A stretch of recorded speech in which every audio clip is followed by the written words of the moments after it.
I guess we'll bring this podcast to an end with a look at Happy End.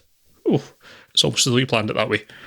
Haneke's most recent film, as of recording, is the French film Happy End, which, in a shocking departure, features a bourgeois family. I know, and they say you can't teach an old dog new tricks. Feeling weirdly like an oblique continuation of Amour, thanks to a number of characters and referenced events, though actually not related at all. But at all. It stars Isabelle Huppert as Anne Laurent. Yes, Anne Laurent. Also, I'd like to mention, Huppert has managed to pull off the remarkable trick of not seeming to have aged at all in the near 2 decades since a piano teacher. Yeah. Or possibly even aged backwards slightly. As the boss of a construction firm in the northern French city of Calais. The film begins with 2 disasters.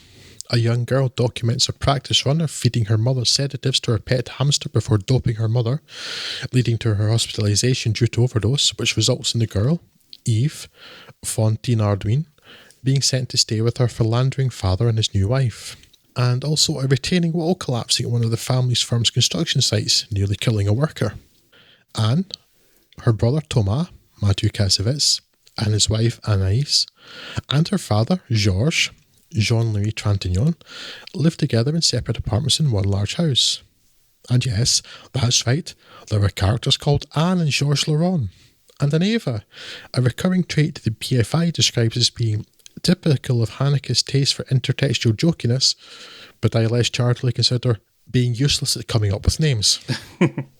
Also here is Anne's son Pierre, played by the French Joaquin Phoenix.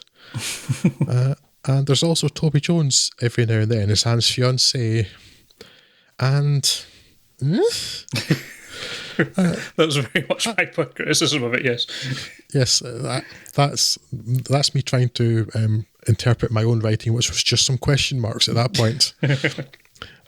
Happy End, which you have no doubt guessed is an ironic title and contains no such thing, feels in a number of ways like Amour, minus any sympathy.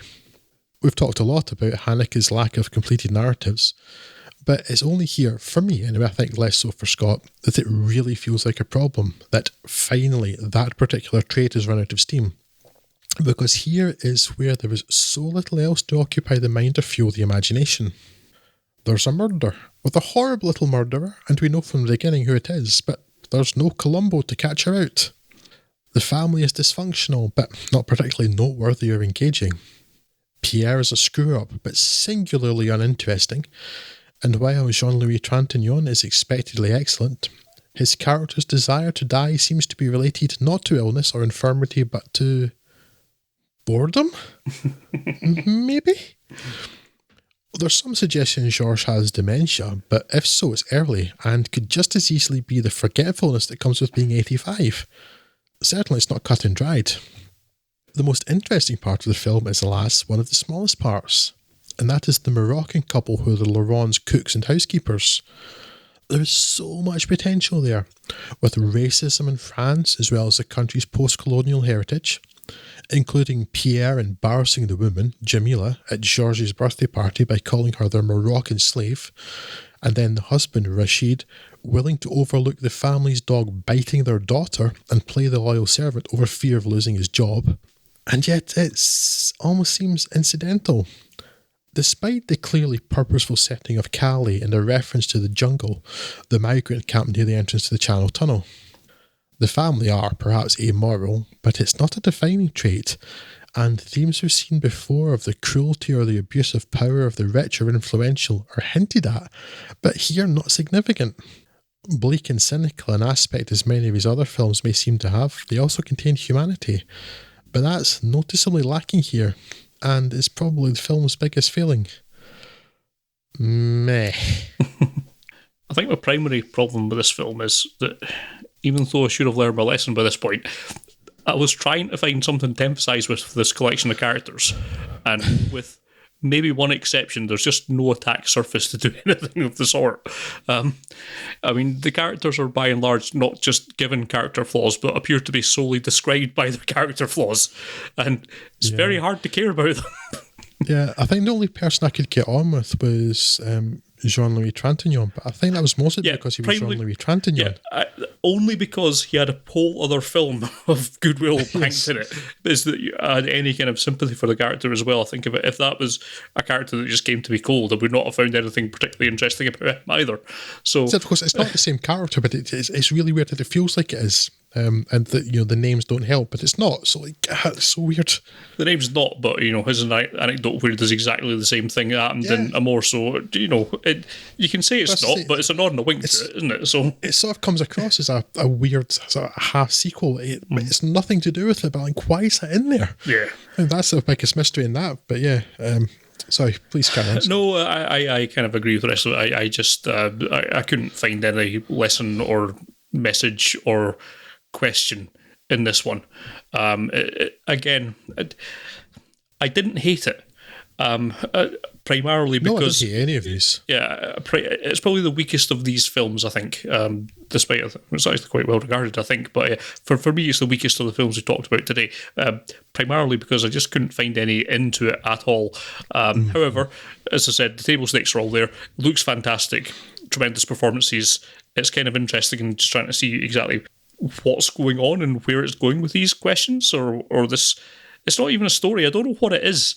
It's just like it's like a couple of weeks in this family of flawed characters who you never really know all that much about. You can't really delve into anything that they're doing or saying all that much, and it's just all a bit weird. Ultimately, it's another one of these things where it's just a whole bunch of look. Here's a bunch of bad things.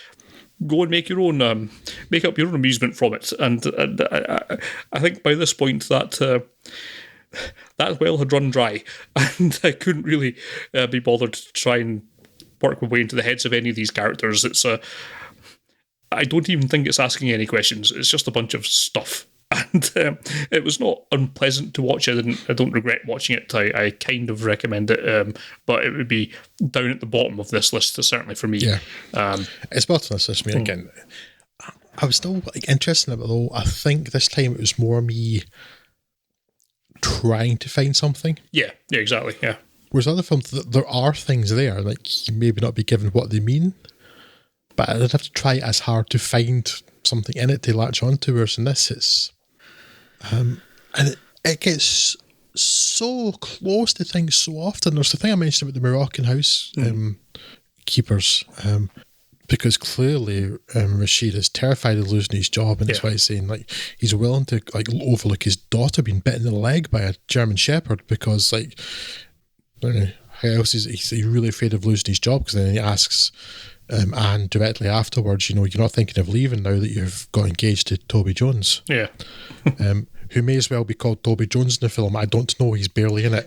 I don't know why he's in there at all, apart from the shots where he's watching BBC News where there's some protest in Aberdeen, shell workers. I don't know what that was about.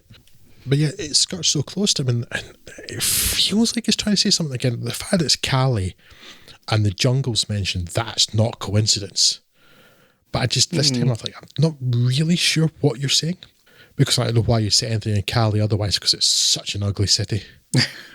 And like the further north you go in France, the less nice it gets. There are exceptions, of course, and Paris is in the north, but Cali's a particularly ugly city. So yeah, not that you see a great deal of it, to be honest, to be fair, but it's like, you wouldn't set that there unless you had something to say, surely. Of all the places you could set something in France, particularly, it's like, he's Austrian, he doesn't presumably have any particular connection to that city. It's not like he's a French filmmaker from Cali. Yeah. He's saying something by setting it there, as opposed to any of the other very beautiful cities or areas in France.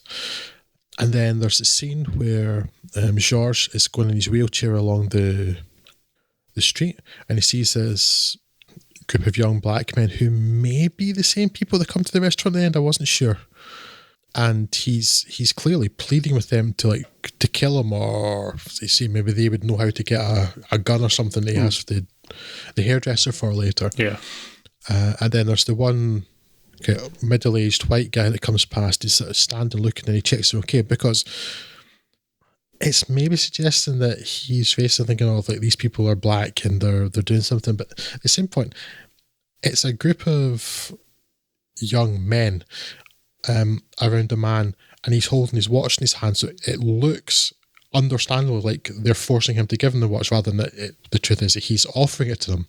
Yeah. So the colour isn't actually relevant.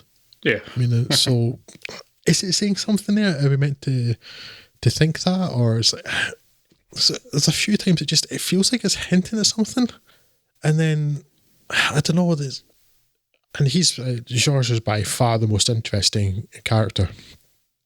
He's basically the only character. Yeah. Apart from the evil little murderer.